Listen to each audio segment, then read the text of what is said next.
King Alaric of House Vance said it, standing by the towering frost-glass windows of the royal bedchamber. He said it while the winter wind of Ethelgard howled against the stone walls of the obsidian palace, his broad shoulders framed by the heavy velvet drapes, his military coat still entirely buttoned. He did not turn to look at his bride.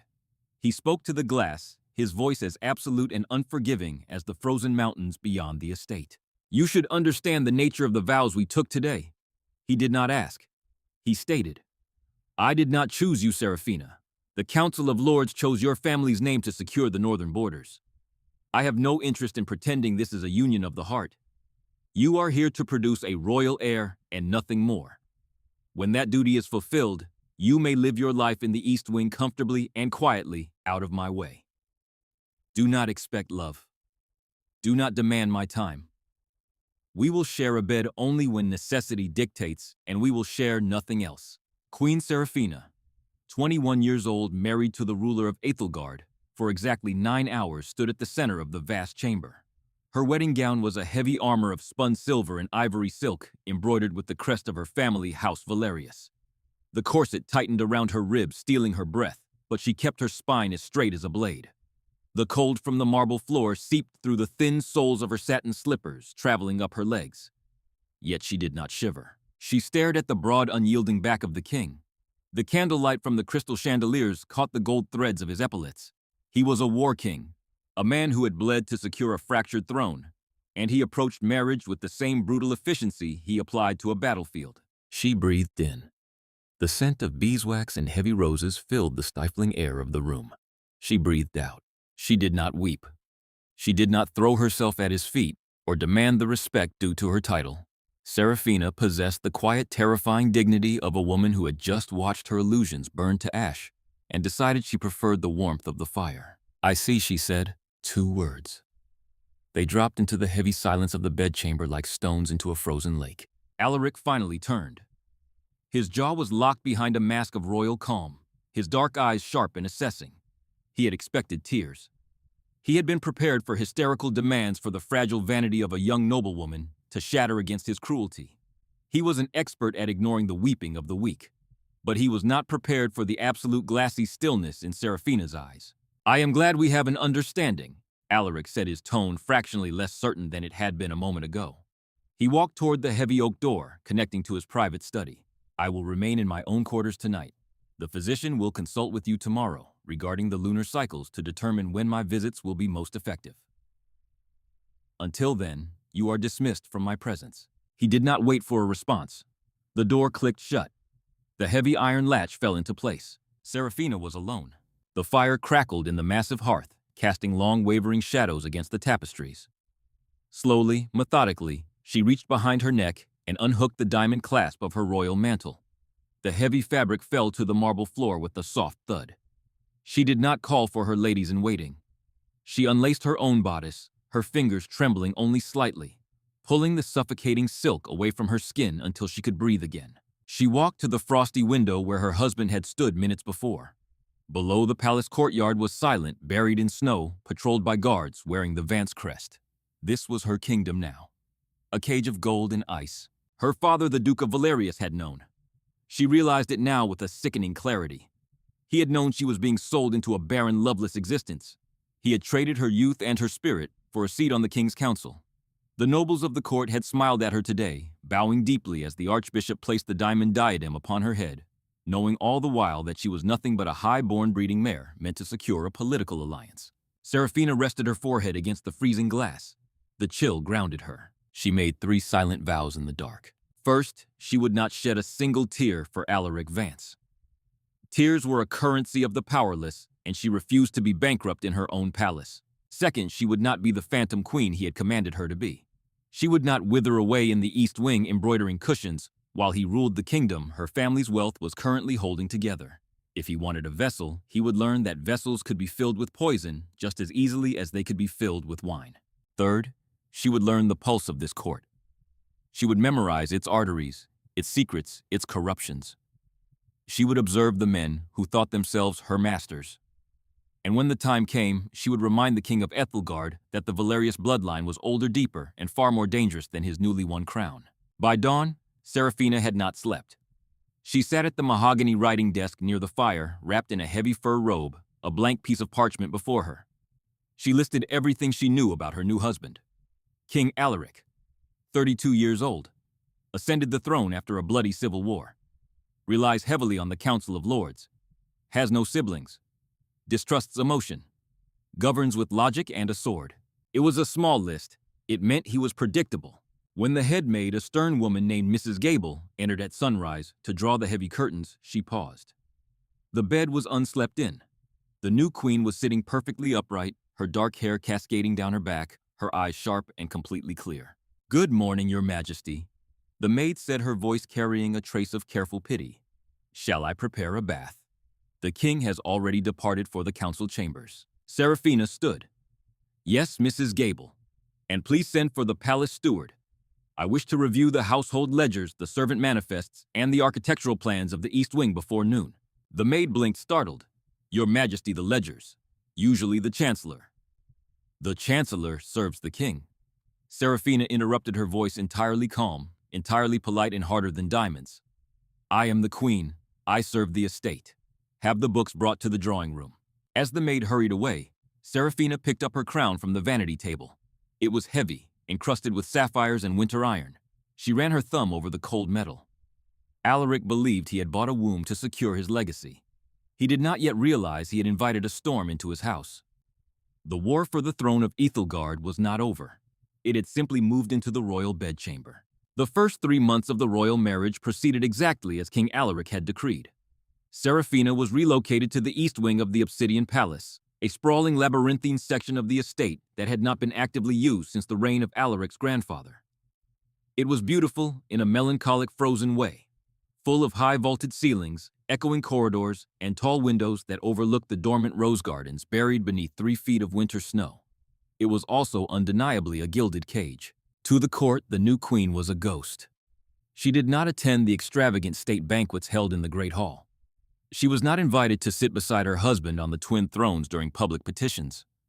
The Council of Lords, a cabal of wealthy entrenched noblemen who had funded Alaric's war and now believed they owned his crown, snickered behind their velvet sleeves. They whispered that the Valerius girl was exactly what they had hoped for: meek, intimidated, and effectively neutralized. They did not know that in the quiet isolation of the East Wing, Queen Seraphina was silently mapping every artery of their kingdom. It began with the servants. The palace staff, accustomed to the brutal, dismissive management of the Lord Chancellor, expected the banished queen to be a tyrant, born of misery. Someone who would take out her royal humiliation on the chambermaids and footmen. Instead, they found a woman of terrifying competence. Mrs. Gable, the stern head maid, was the first to realize that the queen saw everything. On the 3rd day of her exile, Seraphina had summoned Mr. Thorne, the aging palace steward, to her private parlor. The room was warmed by a roaring fire, but Seraphina sat perfectly upright at a mahogany table, her spine straight as a blade, her dark hair pinned in a severe, elegant style. Before her lay the royal household ledgers for the past 5 years. "You have served this palace for 4 decades.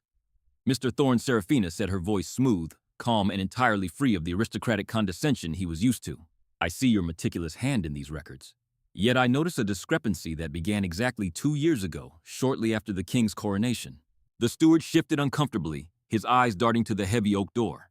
"Your Majesty, the finances of the palace are overseen by Lord Stirling, the Chancellor.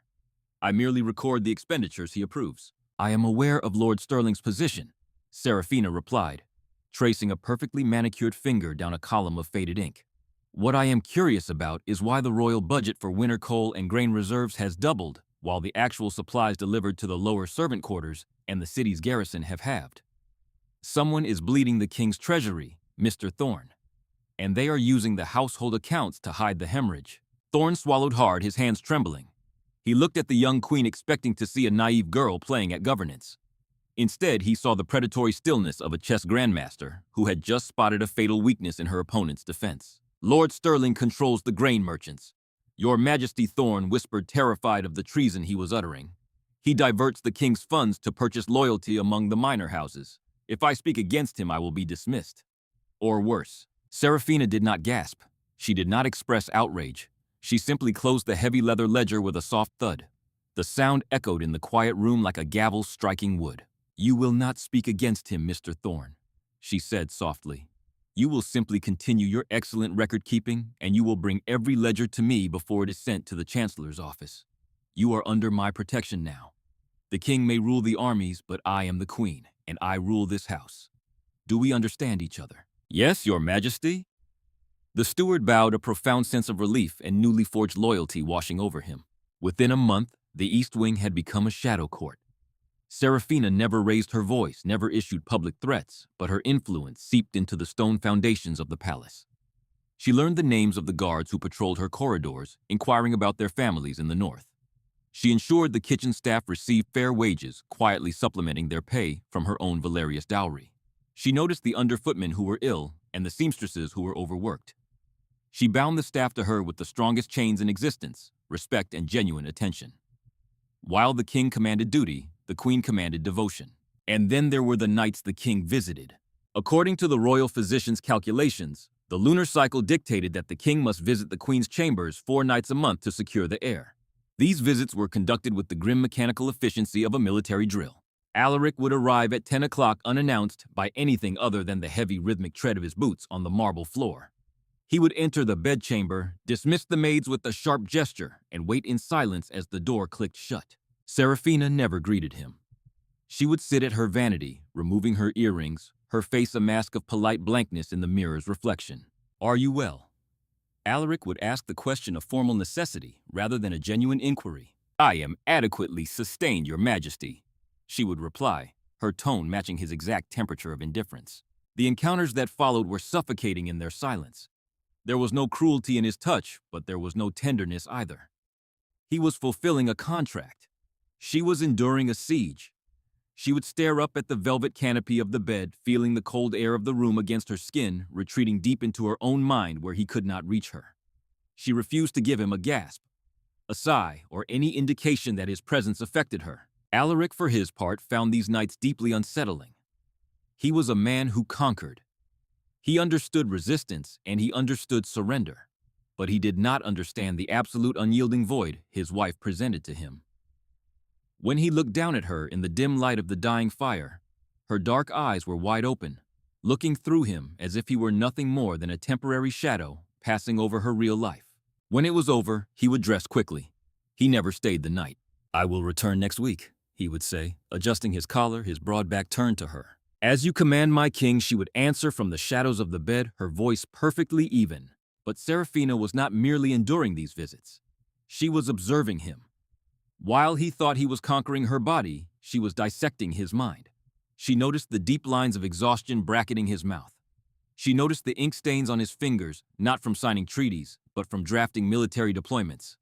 She noticed the way his jaw locked when the wind howled from the north, betraying his deep anxiety about the restless border tribes. He was a king obsessed with the perimeter of his kingdom, entirely blind to the rot festering at its center. By the end of the 3rd month, Seraphina had assembled a complete picture of the disaster looming over Ethelgard. Lord Chancellor Sterling and the Council of Lords were not just embezzling funds, they were actively withholding military supplies from the king's northern garrisons. They wanted the king's army weakened so that Alaric would be forced to rely on the private militias of the noble houses, effectively making him a puppet to the council. Worse, the northern border they were leaving undefended bordered the ancestral lands of House Valeria Seraphina's family. She sat in her parlor late one night, the fire dying down to glowing embers. In her hand was an intercepted missive brought to her by a loyal guardsman whose sick daughter Seraphina had quietly sent medicine 2 weeks prior. The letter bore the chancellor's wax seal. It detailed a deliberate delay of grain shipments to the northern vanguard. Seraphina's fingers tightened around the parchment. The corset of her royal gown felt tight, but her breath came slow and steady. Alaric thought he had secured the north by marrying her. He thought she was merely a signature on a peace treaty. He did not know that the council he trusted was starving his soldiers, and he did not know that the quiet, discarded woman in the East Wing held the proof that could tear his government apart. She walked to the fire and tossed the letter into the flames, watching the wax seal melt and the parchment curl into black ash. She did not need the paper. The numbers and names were burned into her perfect memory. The king wanted an heir. The council wanted a puppet. Seraphina looked at her own reflection in the darkened window pane. Her dark eyes gleamed with a dangerous, elegant fury. She was going to give them neither. She was going to give them a queen. The High Council chamber of the Obsidian Palace was a room built to intimidate. Its walls were lined with the banners of conquered houses, and at its center sat a massive circular table carved from a single slab of black iron. Here, King Alaric governed his realm, surrounded by the 12 men who controlled the wealth of Ethelgard. It was the 4th month of Seraphina's marriage, and a brutal winter storm was battering the high windows of the chamber. Inside, the atmosphere was equally violent. King Alaric leaned heavily against the iron table, his hands planted flat on its cold surface. His military coat was unbuttoned at the collar, revealing the deep exhaustion settling into his bones. Before him lay a parchment drafted by Lord Chancellor Sterling. It was an emergency decree. "The Northern Vanguard is starving. Your Majesty," Lord Sterling said, his voice dripping with false sympathy. His silk robes rustled as he gestured to the map spread across the iron table. "The mountain passes are blocked by snow. The local grain reserves are depleted. If we do not send immediate relief, the garrison will mutiny, and the border tribes will flood into the heartland. And your solution, Chancellor Alaric," replied, his voice dangerously low, "is to borrow 3 million gold sovereigns from the Iron Bank of Vanguard, using the royal southern ports as collateral. It is the only way to purchase emergency grain from the eastern merchants." Sterling insisted, smoothing his manicured beard. "We must secure the border at all costs. The council stands united on this matter." A murmur of agreement rippled around the table. The lords of the council nodded, their faces solemn, masking the greed behind their eyes. If the king signed the decree, the Iron Bank would eventually seize the southern ports, effectively crippling the crown's independent revenue. Alaric would become entirely dependent on the noble houses to fund his armies. It was a brilliant, treasonous trap wrapped in the guise of patriotic duty. Alaric stared at the parchment. He knew it was a terrible deal. His instincts as a general screamed that he was walking into an ambush, but his soldiers were starving. His men, the veterans who had bled for him to win this throne, were dying of frostbite and hunger. He could not abandon them. "Bring the royal seal." Alaric commanded, the words tasting like ash in his mouth. A page hurried forward with a brass candle and a stick of crimson sealing wax. Lord Sterling's eyes gleamed with suppressed triumph. He pushed the decree closer to the king. Alaric reached for his heavy gold signet ring, sliding it from his index finger. He held the wax to the flame. The heavy oak doors of the High Council chamber swung open. They did not creak. They did not bang. They were pushed open with the slow, deliberate grace that commanded absolute silence. The royal guard stationed outside stood rigidly at attention, their halberds parted. Queen Seraphina walked into the room. She wore a gown of deep midnight blue velvet, entirely devoid of the frivolous lace or bright colors favored by the court ladies. The fabric swept over the cold marble floor with a soft, lethal hiss. Around her neck hung the heavy silver chain of House Valerius, and upon her head sat the winter iron and sapphire diadem of the Queen of Ethelgard. Her spine was straight as a sword blade. Her dark eyes locked instantly onto the king. For a moment, the council chamber was so silent that the only sound was the crackle of the hearth fire and the howling wind outside.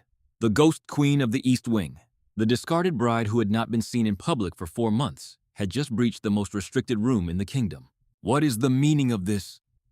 Lord Sterling sputtered, recovering his voice first.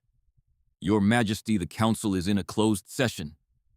Women are not permitted." "I am not a woman of the court." Chancellor Seraphina cut him off. Her voice was not loud, but it possessed a resonant crystalline authority that carried to every corner of the room. "I am the queen, and I do not require permission to walk within my own palace." Alaric stood frozen, the crimson wax dripping onto the silver tray in front of him. He stared at his wife. She looked entirely different from the silent, pliant vessel he visited in the dark. She looked radiant. She looked dangerous. Seraphina, Alaric said, his tone a warning wrapped in confusion. "You should not be here. We are managing a crisis of state." "You are being managed," my king, Seraphina replied calmly, continuing her slow, deliberate advance until she stood directly across the iron table from him. She did not look at the lords. She did not acknowledge their outrage. She kept her gaze fixed on Alaric. "You are about to sign away the sovereignty of your southern ports to purchase grain that you already own." The chamber erupted into chaos. Several lords stood shouting protests. Lord Sterling's face flushed a deep, angry red. "Treason," Sterling hissed. "How dare you enter this chamber and spew such absolute madness, uttering slander against the king's most loyal servants?" Seraphina did not blink. She reached into the folds of her velvet gown and produced a small leather-bound ledger. She dropped it onto the center of the black iron table. The sound it made was remarkably heavy. "That is the private ledger of the Eastern Trade Guild. Seraphina said, her voice cutting through the shouting like a razor through silk. Procured for me 3 days ago by individuals who still respect the true authority of the crown. Turn to page 42. Your Majesty. Alaric looked at the book, then at his wife. His jaw tightened. He set down his signet ring, picked up the ledger, and opened it. You will find Seraphina continued pacing slowly around the edge of the table, her silk skirt sweeping the marble that the supposed grain shortage in the north is entirely artificial. 6 weeks ago, 4 massive shipments of royal grain harvested from the Crown lands were diverted from the northern military supply lines. They were sold at a fraction of their value to a proxy merchant, who immediately hoarded them in the eastern silos. Alaric's eyes scanned the pages. The numbers were precise.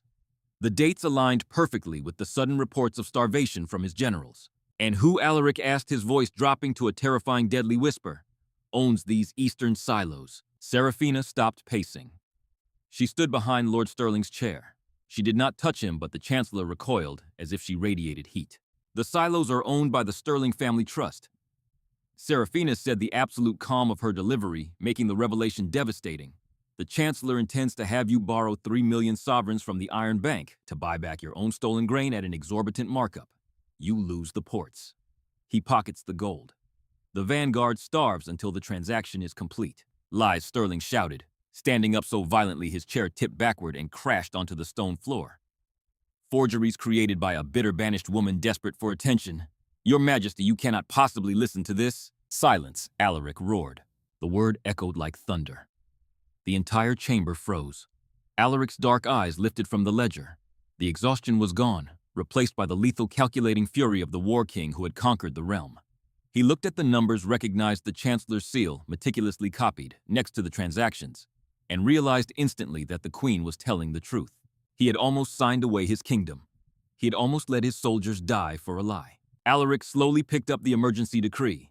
He held it over the candle flame, watching the parchment catch fire, the edges curling and blackening, until nothing remained but ash falling onto the iron table. Captain of the Guard, Alaric called out. The heavy doors opened wider. 4 armored guards marched in. Escort Lord Stirling to the lower dungeons, Alaric commanded, not looking at the Chancellor. Seize his estates. Dispatch a royal cavalry unit to the eastern silos immediately and distribute the grain to the Vanguard. Any lord who attempts to leave this room before I have finished cross-referencing this ledger will join the Chancellor in the dark. The royal guard seized Stirling by the arms. The Chancellor sputtered, his face pale with terror, stripped of his power in an instant. The other lords sank back into their chairs. Their arrogance shattered, realizing that the political landscape of Æthelgard had just violently shifted. When the screaming Chancellor was dragged from the room, Alaric finally looked at Seraphina. She stood amidst the terrified lords, perfectly composed, the heavy silver chain of her ancestors gleaming in the firelight. She had not raised her voice. She had not shed a tear. She had simply dismantled the most powerful man in the king's court, using nothing but paper patience and absolute precision. Alaric's chest tightened. He looked at the woman he had cast out, the bride he had told to be nothing more than a vessel. He realized with a profound earth-shattering shock that he had locked his greatest weapon in the East Wing and left her to rust. Council dismissed, Alaric said softly. The lords scrambled over each other to leave the chamber, terrified of the king's wrath and the queen's gaze. Within moments, the massive doors shut, leaving Alaric and Seraphina entirely alone in the cavernous room. The wind howled outside. The fire crackled. Alaric walked slowly around the iron table until he stood before her. He looked down into her dark, unyielding eyes. How long have you known? He asked, his voice stripped of royal command, leaving only raw, burning curiosity. Long enough to ensure the proof was undeniable, Seraphina replied smoothly. You are a man of war, my king. You do not act on suspicion. You act on evidence. I brought you the evidence. Why did you not bring it to me sooner? Seraphina tilted her head slightly, her expression an elegant mask of polite indifference. Because, Your Majesty, you explicitly commanded me to remain in the East Wing and not demand your time. I was simply obeying my king's orders until the survival of my kingdom required me to break them. She offered a small, flawless curtsy, turned on her heel, and walked out of the High Council chamber, leaving the King of Æthelgard standing in absolute silence, staring at the empty space she had just occupied, feeling for the first time in his life that he was the one who had been conquered. The shift in the balance of power within the Obsidian Palace did not occur with a clash of swords or a public decree. It happened quietly, in the dead of winter, marked only by the irregular sound of the king's heavy boots echoing down the corridors of the East Wing on a night that was not mandated by the lunar cycle. It was exactly 1 week after Lord Sterling had been dragged screaming to the dungeons. The court was still reeling from the shock. The execution of a Lord Chancellor was an earthquake that had shattered the arrogant complacency of the noble houses. They walked the halls with their heads bowed, terrified of the king's wrath, but even more terrified of the Phantom Queen who had orchestrated the fall from the shadows. Seraphina was sitting in her private parlor at midnight, the fire burning low in the grate. She was no longer wearing her royal corset, having changed into a loose gown of dark velvet that pooled around her feet, her long hair cascading freely over her shoulders in a rare moment of unguarded comfort. She was reading a missive from her father's bannerman in the north when the heavy oak door opened. She did not flinch. She simply turned her head, the firelight catching the sharp, beautiful angle of her jaw. King Alaric stood in the doorway. He was not dressed in his ceremonial coat, but in the dark leather and linen he wore when training with the royal guard. His hair was slightly disheveled, and the deep exhaustion that had plagued him for months seemed to have settled permanently into the lines around his eyes. He looked like a man who had been fighting a war in his own mind and was losing. "It is not the designated night for your visit. Your Majesty Seraphina," said her voice a calm, smooth stream of ice. The physician's schedule indicated next Tuesday. Alaric stepped into the room and closed the door behind him. He did not lock it. He stood by the threshold, suddenly acutely aware that he was an intruder in a space he technically owned. He looked at her truly, looked at her absorbing the quiet, dominant stillness she possessed. The room smelled of beeswax rose oil and the sharp scent of ink. It did not feel like a prison. It felt like a war room. "I did not come here for the air," Alaric said, his voice rough stripped of its usual commanding cadence. Seraphina slowly set her parchment down on the mahogany table. She did not rise to curtsy. She remained seated, her hands folded gracefully in her lap. "Then why are you here, my king? Are you lost?" The West Wing is entirely in the opposite direction. The edge of a bitter, self-deprecating smile touched Alaric's lips. He walked closer, stopping on the opposite side of the table. He reached into his leather coat and pulled out a tightly rolled map, dropping it onto the wood. "The northern vanguard is fed," he said softly. "The troops have their grain. The eastern silos have been seized. But the unrest in the mountain passes has not quelled. 2 border tribes, the Iron Claws and the Frost Riders, have united. They are threatening to breach the southern valley. My generals advise a preemptive strike, a full cavalry charge into the gorge to crush them before they mobilize." "And you are uncertain," Seraphina stated, not looking at the map, but keeping her dark, piercing gaze fixed on his face. Alaric's hands gripped the edge of the table. The marble of the floor was freezing beneath his boots, but he felt a strange burning tension in his chest. "I am a soldier, Seraphina. I know how to win a battle. But the gorge is a death trap. If we charge, we will lose half our cavalry to avalanches before we even swing a sword. But if we do nothing, they will pillage the valley. The council is fractured. I have no chancellor. My advisors are either terrified of me or actively plotting against me." He paused, the silence in the room stretching tight. He looked down at the map, then back up at the woman he had discarded on their wedding night. "I need counsel," he finally admitted, the words requiring a massive effort of will. "And you are the only person in this palace who has proven to possess an intellect sharper than a blade." Seraphina did not immediately reply. She let him hang in the silence, letting him feel the full weight of his vulnerability. She watched the proud, unyielding king of Ethelgard stand before her, practically asking for her help. She felt no pity. Pity was useless. But she felt the satisfying click of a lock finally turning in the grand design of her kingdom. Slowly, elegantly, she stood. The dark velvet of her gown swept over the floor as she moved to the table. She reached out and unrolled the map, pinning the edges down with 2 heavy brass candlesticks. She leaned over the parchment. Alaric watched her. He was suddenly overwhelmed by the proximity. He could see the faint pulse beating at the base of her throat. He realized he had never actually stood this close to her in the light. "You cannot send the cavalry into the gorge," Seraphina said, her voice dropping into a low strategic register. "It is exactly what the tribes want. They are not massing to attack the valley. They are massing to draw you out." "How do you know this?" Alaric asked, his brow furrowing. "My scouts report." "Your scouts do not understand the political structure of the northern tribes." She interrupted, smoothly tracing a perfectly manicured finger along the jagged lines of the mountain range. "The Iron Claws and the Frost Riders despise each other. They have waged blood feuds for centuries. They would never unite simply to raid a valley. They have been forced together by a third party. Someone is paying them to create a distraction." Alaric leaned in his shoulder, brushing against hers. He did not pull away. Who? Seraphina tapped a specific stronghold marked on the map far to the east of the gorge. Lord Vane. He is a cousin of the late Chancellor Sterling. He controls the silver mines in this region. While you march your army north into the gorge, leaving the eastern roads unprotected, Vane will march his private militia to seize the toll bridges. He wants to choke your supply lines and force you to renegotiate the tariffs his cousin lost. Alaric stared at the map, his tactical mind rapidly processing her words. The pieces snapped into place with horrifying clarity. The rebellion was a feint. The real target was his economy. If I march north, I lose the east, Alaric murmured, his voice tight with realization. Yes, Seraphina said. Then how do I stop the tribes without sending the army? Seraphina finally looked up. Her face was only inches from his. The air between them crackled with an electric, dangerous tension that had absolutely nothing to do with physical intimacy and everything to do with power. You do not send swords, my king. You send a name. She stepped back, putting distance between them, reclaiming her cold authority. The tribes reside on the ancestral borders of House Valerius, my father's house. They do not respect the crown of Ethelgard, but they respect the blood of the first men.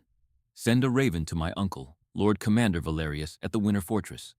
Tell him to ride to the gorge with 100 men, carrying the Valerius banner, not the royal crest. He will demand an audience with the tribal chiefs. When they see the direwolf banner, they will stand down. They will not risk a war with the old blood. Alaric stood perfectly still. He was looking at a masterpiece of political strategy, drafted in seconds by a woman who had been denied a seat at his council. It was brilliant. It was bloodless. It would save thousands of lives and completely humiliate Lord Vane. I will draft the raven tonight, Alaric said softly. He rolled up the map, but he did not immediately leave. He stood there holding the parchment, looking at his queen. The silence returned, but it was no longer the suffocating, frozen silence of their wedding night. It was heavy, pulsing with unspoken words. Seraphina, he began, his voice dropping an octave. Do not. She stopped him, raising a single hand. Her eyes were hard, devoid of the forgiveness he was suddenly desperate to find. You came for a strategy, Your Majesty. I gave you one. Do not confuse political utility with personal absolution. We have a kingdom to secure. We do not have a marriage to mend. Alaric's jaw tightened. The rejection stung worse than a physical blow because he knew he had earned every ounce of it. He had built this wall of ice between them, and now he was freezing on the outside of it. He offered a slow, deliberate bow, a bow of genuine respect. Good night, my queen, he said. Good night, my king, she replied, turning back to the fire. He left the chamber, but the dynamic had irrevocably shattered. Over the next 2 months, Alaric did not return to the East Wing solely on the designated nights. He came almost every evening. He brought ledgers, troop movements, and intercepted letters. He brought her the kingdom piece by piece, spreading it out on her mahogany table, drinking in her sharp intellect, her ruthlessness, her elegant mind. He stopped seeing a vessel. He started seeing the true ruler of Ethelgard. And with every brilliant cold strategy she offered, King Alaric realized the devastating truth: he was falling hopelessly, violently in love with the wife who no longer cared if he existed. The physical confirmation of the royal heir did not arrive with the grand announcement or a triumphant sounding of trumpets. It arrived in the suffocating silence of the East Wing shortly before dawn, as Queen Seraphina gripped the edges of an alabaster wash basin and waited for the violent nausea to pass. The marble floor was freezing beneath her bare feet. The heavy winter wind rattled the glass of her bedchamber windows. Seraphina splashed cold water onto her pale face, her breathing shallow and ragged. She straightened slowly, looking at her reflection in the silver-gilded mirror. Her dark eyes were perfectly clear, stripping away any lingering doubt. The lunar cycle had passed unfulfilled. Her body felt fundamentally altered, carrying a heavy, inevitable truth. She was with child. She pressed a trembling hand flat against her linen nightgown, resting it over her lower abdomen. This was the transaction. This was the sole reason she'd been dragged to the Obsidian Palace, stripped of her freedom, and commanded to endure the cold mechanical visits of a war king. She had fulfilled her contract. She possessed the weapon that would secure the realm. Yet she did not immediately send for the royal physician. She did not draft a letter to the king. Seraphina understood the terrifying vulnerability of her position. A pregnant queen was a protected queen, but she was also a target. The remaining members of the Council of Lords, still reeling from the execution of Chancellor Sterling, had spent the last 2 months watching their power bleed away. They knew the king no longer ruled alone. They knew that the sudden, brilliant shifts in royal strategy, the bloodless pacification of the north, the seizure of the eastern silos, The restructuring of the trade tariffs were not the work of Alaric alone. They had realized that the Ghost of the East Wing was a strategist who was systematically dismantling their empire of corruption. If they knew she carried the heir, they would not celebrate. They would accelerate their plans to destroy her before the child could secure her permanent seat beside the throne. She needed to wait for the perfect moment to deploy the truth. But the Council of Lords was not waiting. 2 days later, the political winter of Aethelgard broke into a violent storm. King Alaric was standing in the Great Hall reviewing the architectural plans for the fortification of the southern ports when the heavy oak doors were thrown open. Lord Vane, the cousin of the late Chancellor and the new de facto leader of the noble faction, marched into the hall. He was not alone. Behind him walked 20 of the most powerful lords in the kingdom, their faces set in grim, unified defiance. They did not bow. They did not observe the customary silence required when approaching the throne. Alaric slowly rolled up the parchment he was studying. He handed it to a scribe, his jaw locking tight, the familiar, lethal calm of the battlefield settling over his features. He rested his hand on the pommel of his sword. "You enter my hall."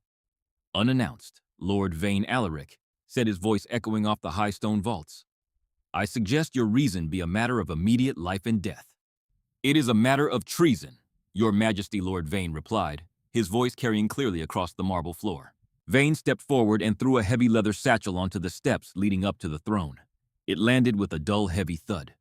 He pulled a sheaf of letters from his robes, each bearing the heavy crimson wax seal of a direwolf, the seal of House Valerius. "We have intercepted correspondence from the northern borders," Vane declared, turning slightly so his voice would reach the surrounding royal guards and scribes. "Your father-in-law, the Duke of Valerius, is funding a mercenary army in the east. He is using the unrest at the gorge as a distraction while he masses troops to march on the capital." Alaric's expression darkened. He descended 2 steps from the throne, his boots striking the marble with a sound like a hammer. "You accuse the Queen's family of rebellion based on letters that could have been forged by any scribe in the city. They are not forgeries." Sire Vane insisted, his eyes flashing with desperate ambition. "We have sworn testimony from the couriers. The Valerius family plans to usurp the crown, and they are not acting alone. They are being guided by a spy inside the Obsidian Palace. A woman who has deliberately isolated you from your loyal council, who has meddled in state affairs, and who has fed you poisoned strategies to weaken our defenses." The silence in the Great Hall became suffocating. The air grew so thick it felt difficult to breathe. "You speak of my queen."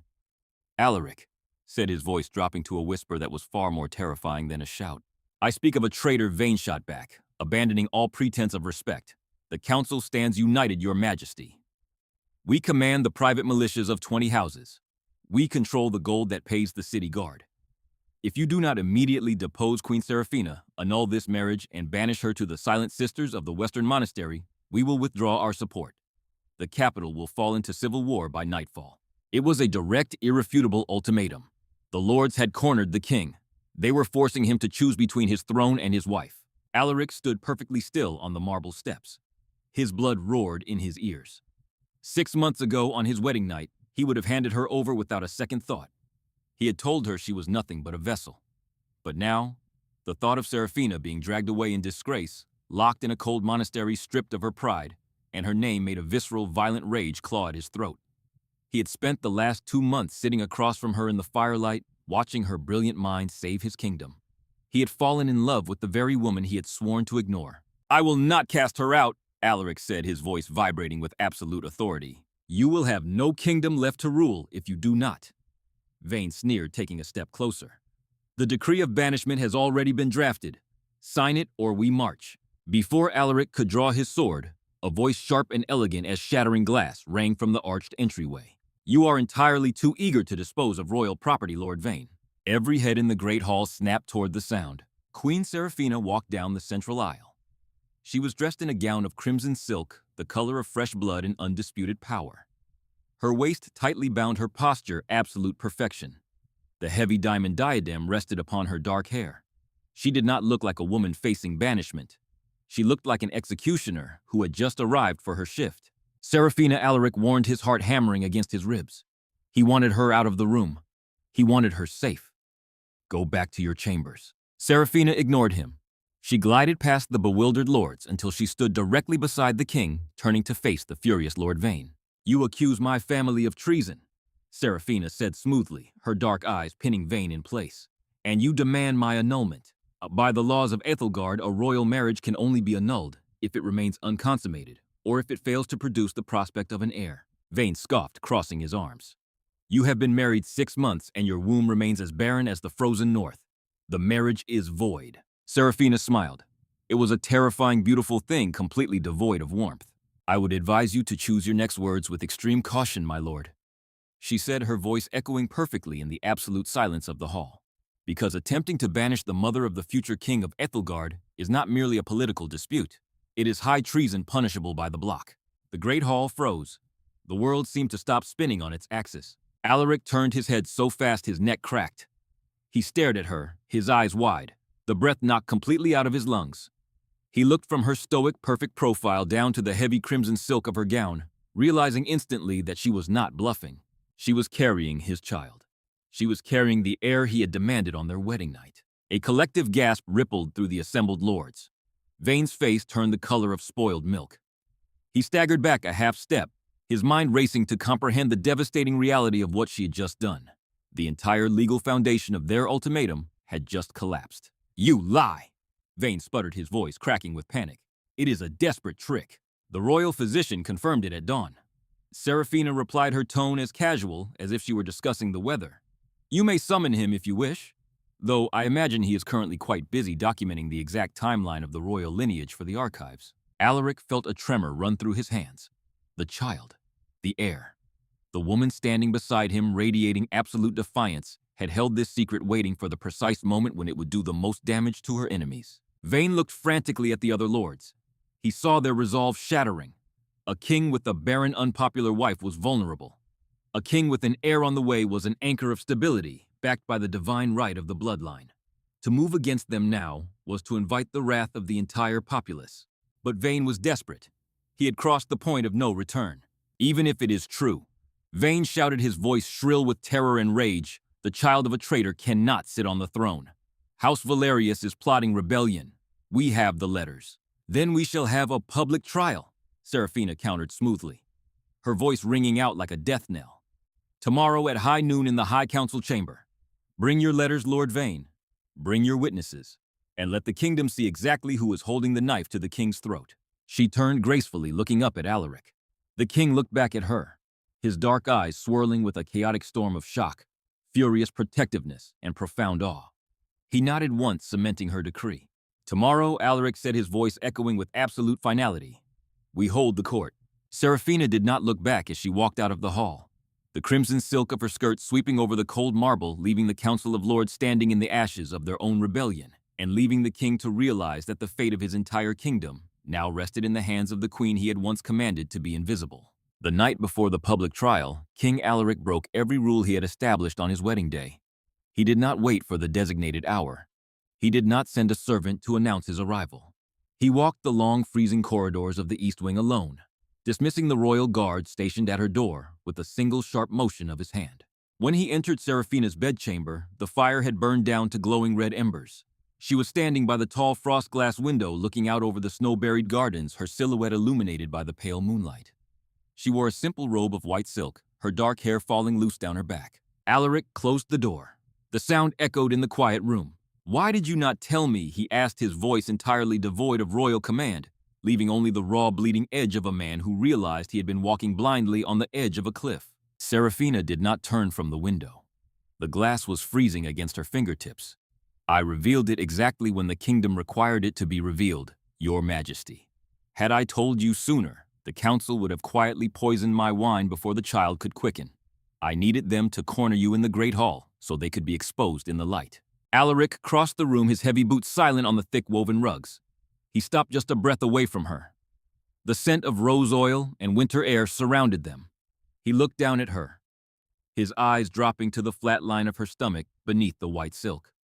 A profound, terrifying wave of protectiveness crashed over him. So strong, it made his chest physically ache. This is my child. Alaric said the words heavy with a desperate, newly discovered reverence. My heir. You should have trusted me to protect you. Seraphina finally turned. Her dark eyes met his, and there was no warmth in them. Only the cold, beautiful clarity of a diamond. Protect me, she echoed softly, tilting her head. the way you protected me on our wedding night. Alaric, by locking me in the shadows and telling me I was nothing but a vessel. I do not require your protection, my king. I am the architect of my own survival. And tomorrow, I will be the architect of yours. Alaric flinched as if he had been struck. The truth of her words cut deeper than any blade. He reached out his large, calloused hand, hovering inches from her waist, desperately wanting to touch her, to bridge the freezing chasm he had built between them. But he did not possess the right. He slowly lowered his hand, his jaw locking tight. Get some sleep. My Queen. Alaric whispered, the title no longer a formality, but a confession of absolute surrender. Tomorrow the court will bleed. By high noon the following day, the High Council chamber was packed to the stone pillars. The atmosphere was thick, with the smell of burning beeswax and the nervous sweat of 50 noblemen. King Alaric sat at the head of the great black iron table, his military coat buttoned to the throat, his face a mask of absolute lethal calm. Beside him sat Queen Seraphina. She wore a gown of impenetrable black velvet devoid of any jewels, save for the heavy silver chain of House Valerius and the winter iron crown resting upon her dark hair. Her posture was terrifying in its stillness. She looked like a judge presiding over a slaughter. Lord Vane stood at the opposite end of the table, flanked by his supporters. He looked far less confident than he had the previous day. The revelation of the Queen's pregnancy had fractured his coalition, but he was a man committed to his own treason. He had no choice but to push forward. Vane unrolled the intercepted letters, slamming them onto the iron table. The evidence is clear. Your Majesty. Vane declared, his voice ringing off the vaulted ceiling. These letters, sealed with the Valerius direwolf, carry direct orders from the Duke of Valerius to the northern mercenary captains.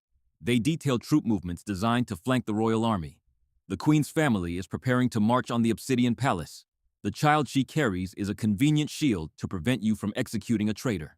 A heavy, suffocating silence fell over the chamber. The lords held their breath, their eyes darting between the king and the Lord Vane. Alaric did not speak. He turned his head slightly, yielding the floor entirely to his wife. Seraphina rose slowly from her chair. The black velvet of her skirt swept over the marble floor with a soft hiss. She walked around the edge of the iron table, her spine straight, her gaze fixed entirely on Lord Vane. She did not look at the letters. May I examine the seals, Lord Vane? She asked smoothly, her voice echoing in the absolute quiet. Vane sneered, stepping aside. Examine them all you wish, Your Majesty. The wax does not lie. Seraphina stopped at the end of the table. She looked down at the crimson wax pressing the direwolf crest into the parchment. She reached out her pale, perfectly manicured fingers, tracing the edge of the seal. It is a very good forgery, Seraphina noted calmly. The proportions of the wolf are nearly accurate. The phrasing of the military commands mimics my father's syntax quite well. Whoever you paid to draft this in the lower city earned their gold. It is no forgery, Vane shouted, his face flushing red. It is an amateur's attempt at treason. Seraphina corrected, her voice dropping into a lethal commanding register that forced the entire room to lean in. You forged the Duke's seal because you believe my father's authority is the highest power in the north. You believe the northern armies march for the Duke of Valerius. She lifted her head, looking at the assembled lords and finally looking at King Alaric. That is your fundamental misunderstanding of the kingdom you claim to rule, Lord Vane. You believe King Alaric secured the north through a simple political marriage. You believe my family knelt to his crown because he won the civil war in the south. Seraphina reached her hands up to the nape of her neck. Slowly, deliberately, she unclasped the heavy silver chain she wore every day. The chain that everyone assumed was a simple family heirloom. She held it up in the light of the grand chandelier. Dangling from the silver links was a massive ancient signet ring, forged from black iron and set with a single uncut sapphire. A collective gasp echoed from the oldest lords in the room. Even Alaric gripped the arms of his chair, leaning forward, his breath catching in his throat as he recognized the artifact from the oldest histories of the realm. The Duke of Valerius does not command the northern armies, Seraphina said, her voice ringing out with absolute crushing authority. My father is merely a steward. Before the Vance family ever forged a throne in this valley, before the Obsidian Palace was even a foundation of stone, the north was ruled by the kings of winter. She slammed the ancient signet ring onto the black iron table. The sound cracked through the chamber like a gunshot. The Valerius bloodline is the royal bloodline of the first men, Seraphina declared, standing taller, radiating an aura of ancient, undeniable power. We did not kneel to your king. We agreed to merge our crowns to prevent a century of bloodshed. The treaty was not a marriage contract. It was a blood pact. And the armies of the North do not march for a duke. They march for the true heir of the winter crown. She turned her dark, piercing eyes back to Lord Vane, whose face had drained entirely of color. He was trembling, staring at the ring on the table. If my father wanted to raise an army against the king, Seraphina said, her voice a deadly whisper that carried to the farthest corners of the room, he would not use a forged wax seal on smuggled parchment. He would not need mercenaries. He would simply send this ring. And 50,000 wild men from the Frost Peaks would sweep through this valley and burn your estates to ash before the sun set. The chamber was dead silent. The reality of her words crushed the air from the room. Seraphina turned to look at Alaric. The king of Ethelgard sat frozen on his throne. He had believed he was the absolute ruler of a conquered land. He had believed he was doing her a favor by allowing her to breed his heir. He realized now, with a terrifying, earth-shattering clarity, that his entire kingdom, his crown, his survival, was entirely dependent on the blood flowing through the veins of the woman standing before him. She was not a noble bride. She was a reigning sovereign in exile. Your forged letters are useless, Lord Vane Seraphina said, turning her back on the terrified nobleman.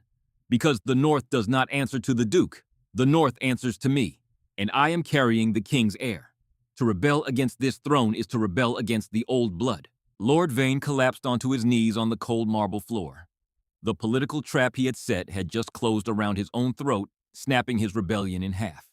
He had challenged a discarded queen, and he had awakened a sleeping empire. The heavy thud of Lord Vane's knees hitting the cold marble floor echoed through the High Council chamber like a dropped anvil. He stared at the ancient black iron ring resting on the table, his breath coming in shallow, ragged gasps. The uncut sapphire seemed to absorb the light from the chandeliers above, radiating a cold, ancient weight that made the modern gold of the surrounding nobles look entirely trivial. For 10 agonizing seconds, no one moved. The 50 noblemen gathered in the chamber, men who had spent their entire lives manipulating the throne of Ethelgard, suddenly realized they were standing in the presence of a predator they had vastly underestimated. Lord Croft Vane's closest ally took a slow, terrifying step backward, desperately trying to distance himself from the doomed rebellion. Several other lords followed suit, the rustle of their silk robes sounding like dry leaves in a winter storm. Vane looked frantically at the men who had sworn to stand by him. They were averting their eyes, staring at the floor, abandoning him to the wolves. A panicked, cornered desperation flared in his chest. He was a dead man if he did not fight his way out. Guards! Vane screamed, his voice cracking with terror, turning toward the heavy oak doors where his personal retinue stood. Seize the queen. She is a witch. She has bewitched the king with her northern sorcery. Take her. 5 guards wearing the Vane crest drew their swords, the scrape of steel violently breaking the silence. They surged forward, intending to grab Seraphina to use her as a hostage. King Alaric's hand flew to the hilt of his broadsword, his battle instincts igniting instantly. He was a war king, faster and more lethal than any man in the room. But before he could even draw his blade to defend her, Seraphina moved. She did not flinch. She did not step behind her husband for protection. She simply picked up the black iron ring from the table, held it high in the air, and turned her piercing dark eyes upon the advancing guards. Hold, Seraphina commanded. She did not shout. She did not scream. The single word cracked through the air with the absolute resonant authority of a sovereign who expected immediate obedience. It was the voice of the first men carrying the weight of centuries of northern ice and blood. The guards froze. They looked at the ancient ring, then at the pregnant queen standing before them in crimson silk and black velvet, radiating an aura of terrifying majesty. Their swords wavered. At that exact moment, the royal guards of Ethelgard, the king's own elite soldiers, who had been stationed along the walls, stepped forward in perfect unison. They did not wait for Alaric's order. They crossed their heavy halberds directly at the throats of Vane's men, the iron blades resting flush against their skin. Drop your steel! The captain of the royal guard snarled, his eyes locked on Vane's men. Or you will bleed out on this marble before you take another breath. The clatter of 5 swords hitting the stone floor rang through the chamber. Vane's guards fell to their knees, raising their hands in absolute surrender. Vane remained kneeling in the center of the room, completely isolated, his grand rebellion crushed into dust in less than a minute.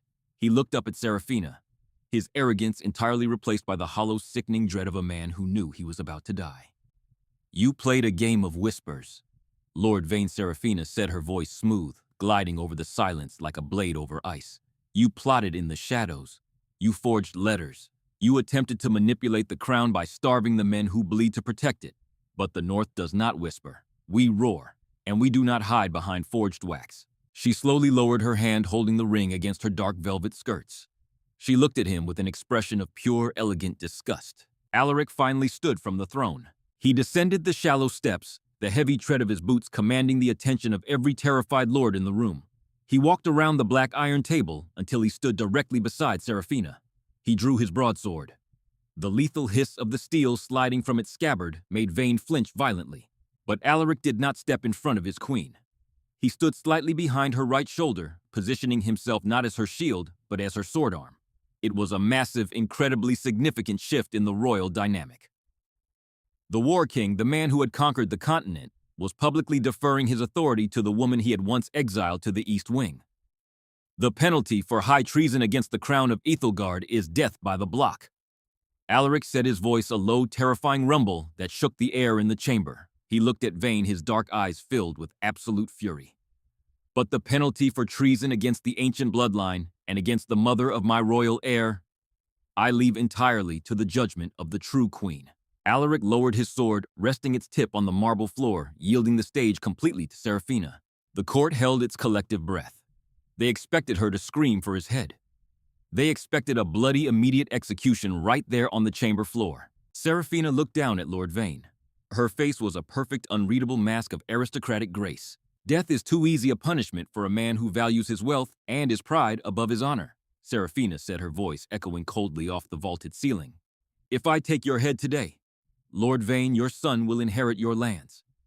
Your name will remain in the ledgers. Your family will simply wait another generation to plot against this throne again. I will not grant you the luxury of a legacy. Vayne looked up, his eyes widening in horror as he realized she was about to do something far worse than execute him.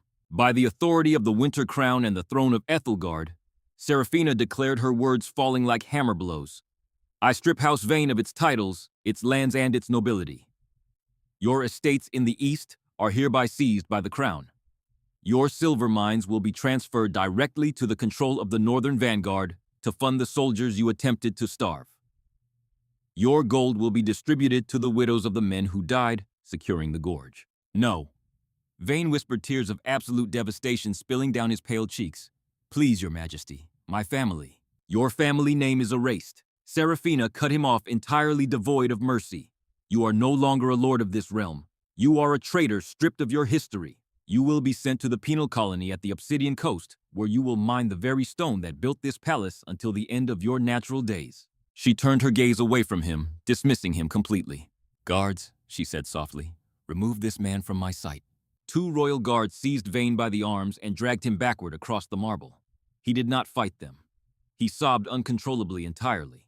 Broken his pride, his wealth, and his legacy, annihilated by a woman who had not even raised her voice. The heavy oak doors slammed shut behind him, sealing his fate. Seraphina turned slowly to face the remaining lords of the High Council. The silence was absolute. The air was thick with the scent of fear and burning beeswax. The noblemen, the powerful aristocrats who had mocked her behind their velvet sleeves, who had called her barren, discarded bride, were now staring at her with the terrified reverence usually reserved for the gods. Seraphina did not say a word. She simply stood there, pregnant with the royal heir, holding the ancient seal of the first men, with the War King's blade resting at her back. Lord Croft was the first to break. He stepped forward, his knees trembling, and dropped heavily onto the cold marble floor. He bowed his head so low, his forehead touched the stone. Long live the Queen, Croft whispered, his voice shaking with absolute submission. Like dominoes falling in a winter wind, the rest of the noblemen followed. One by one, the wealthiest, most powerful men in Ethelgard dropped to their knees. The rustle of heavy silk, the clinking of gold chains, and the thud of knees hitting the marble filled the cavernous chamber. They did not look at King Alaric. They bowed directly to Queen Seraphina. It was a total unconditional surrender of the corrupt court. Alaric stood behind her, watching the entire kingdom kneel at the feet of his wife. His chest tightened painfully. He looked at the straight, unyielding line of her spine, the elegant curve of her neck, the heavy iron crown resting upon her dark hair. She had not just saved his throne, she had purified his kingdom, and she had done it with a terrifying, breathtaking grace that left him completely in awe. But as the lords knelt, pressing their faces to the stone, Alaric felt a cold, sinking realization wash over him. She had conquered the court. She had secured the realm. But as she stood there, radiating absolute power, she had never looked further away from him. The High Council chamber emptied in absolute breathless silence. King Alaric did not have to issue the command twice. The noblemen, stripped of their arrogance and their power, scrambled backward toward the heavy oak doors, keeping their heads bowed until they had crossed the threshold. When the massive doors finally swung shut, the metallic clatter of the iron latches falling into place echoed through the vast vaulted room like a final judgment. They were entirely alone. The fire in the great hearth had burned down to white ash, and glowing embers casting long fading shadows across the black iron table. The air was still thick with the scent of melted wax and the lingering metallic tang of fear. Seraphina stood at the head of the table. Slowly, the terrifying, unyielding posture she had maintained for the past hour began to soften. The adrenaline of the political slaughter was fading, leaving behind the heavy physical toll of the royal corset pressing against her ribs and the suffocating weight of the winter iron diadem resting upon her head. She rested her fingertips against the cold marble of the table, taking a slow, measured breath, closing her dark eyes for just a fraction of a second. Alaric watched her. He stood a few paces away, the heavy broadsword still gripped loosely in his right hand. He looked at the heavy crimson silk of her gown, at the ancient black iron ring of the first men that now rested quietly next to her hand, and then at the pale, exhausted beauty of her face. He sheathed his sword. The steel slid into the leather scabbard with a soft, final hiss. He remembered the night he had brought her to this palace. He remembered standing by the frosted window of the bedchamber, refusing to even look at her, wrapping himself in his own cold arrogance. He remembered the exact brutal words he had thrown at her like stones. "You are here to produce a royal heir and nothing more. Do not expect love. Do not demand my time. We will share a bed only when necessity dictates, and we will share nothing else." He had believed he was a pragmatist. He realized now that he had been a profound, unforgivable fool. He had taken a woman possessing the mind of a sovereign and the heart of a lion, and he had tried to lock her in a cage of ice. And despite his cruelty, despite his blindness, she had just saved his life, his throne, and his legacy. Alaric took a step forward. His heavy boots made no sound. Seraphina opened her eyes and turned her head slightly. She did not brace herself. She simply watched him approach with that same elegant, composed stillness that had driven him to madness over the last 6 months. Alaric stopped 1 pace away from her. The distance felt like an ocean. He looked down at her, his dark eyes entirely stripped of the armor he had worn since he was a boy fighting for survival. The War King was gone. There was only a man standing in the ruins of his own pride, entirely laid bare before the woman he loved. "Seraphina," Alaric whispered. The sound of her name on his lips was broken heavy with the weight he could no longer carry. He did not reach for her. He knew he had not earned the right to touch her. Instead, the king of Ethelgard, the man who had forced rival kings to bow and entire armies to surrender, slowly sank to the cold marble floor. He dropped to his knees right where her enemies had just knelt. Seraphina's breath caught slightly, her fingers tightening on the edge of the iron table. She had expected gratitude. She had perhaps expected an apology, drafted in the careful, measured tones of statecraft. She had not expected this absolute physical surrender. Alaric looked up at her, and the cold, exact composure that had defined his entire life simply dissolved. Tears, hot and unbidden, spilled over his dark lashes, tracking down the hard-scarred lines of his face. He wept. It was not the quiet, contained weeping of a man embarrassed by his own emotion. It was the full, unguarded, devastating weeping of a man who realized he had almost destroyed the most beautiful thing the gods had ever given him. "I was blind," Alaric said, his voice cracking his broad chest, shuddering with the force of his confession. "I was entirely, completely blind. I brought you into my house and I treated you like a prisoner. I believed that love was a weakness that would cost me my crown, and in my arrogance, I pushed away the only person strong enough to help me bear its weight." He bowed his head, his dark hair falling forward, his gloved hands resting helplessly on his thighs. The marble was freezing against his knees, but he welcomed the pain. It was nothing compared to the agony in his chest. "You sat in the dark," he continued, his voice thick with tears, his words echoing softly in the massive chamber. "You sat in the shadows of the East Wing, while I ignored you, while the court mocked you. And instead of letting me fall to my own foolishness, you watched over my kingdom. You protected my armies. You protected my life. You are carrying my child, and I have given you nothing but coldness and cruelty." The fire crackled weakly in the hearth. Seraphina looked down at the weeping king. The spine that she had kept as straight as a blade for half a year finally relaxed. The walls of ice she had built around her own heart, necessary for her survival in a hostile court, began to crack under the devastating sincerity of his grief. "I do not ask for your love. Alaric whispered, looking back up at her, his dark eyes shining with raw, absolute devotion. I do not deserve it. I only ask for your forgiveness. And I ask for the privilege of spending the rest of my life trying to become a man worthy of standing beside the true queen of Ethelgard. Silence stretched between them, fragile and profound. Slowly, gracefully, Seraphina moved away from the iron table. The heavy crimson silk of her skirt swept over the floor as she stepped closer to him. She did not ask him to rise. She understood that he needed to kneel, that this surrender was the only way to cleanse the poison that had begun their marriage. She reached out.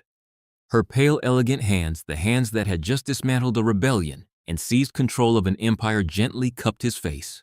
Her thumbs brushed away the tears staining his cheeks. Alaric leaned into her touch, his eyes closing, a shuddering breath escaping his lips as he felt the warmth of her skin. You demanded a royal heir on our wedding night, Alaric, Seraphina said softly, her voice carrying a quiet, resonant tenderness that he had never heard before. I have given you that. You demanded that I secure the kingdom. I have done that as well. She leaned down slightly, her dark eyes entirely clear, entirely present. But I am no longer a vessel, she said, and I will no longer live in the shadows of this palace. If I am to be your queen, I will rule beside you, in the light, in the high council, not as a transaction but as your equal. Alaric opened his eyes. The absolute reverence in his gaze was blinding. You are my equal, he swore, his voice trembling but fiercely certain. You are my better. My crown answers to you, Seraphina. My life answers to you. Then rise, my king, she whispered. She took his hands, her grip surprisingly strong, and pulled upward. Alaric stood towering over her, yet looking at her as if she were the only source of light in the frozen world. He did not let go of her hands. He pulled her gently against his chest, wrapping his arms around her, burying his face in the dark silk of her hair.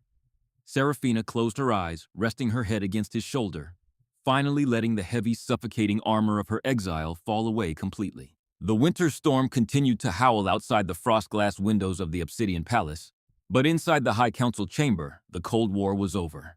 The marriage that had begun with a brutal transactional decree had been broken down to its foundations and rebuilt into an unbreakable empire. King Alaric, the war king who had conquered a continent, would spend the rest of his reign known not for the battles he won with his sword, but for the absolute, unwavering devotion he showed to his queen.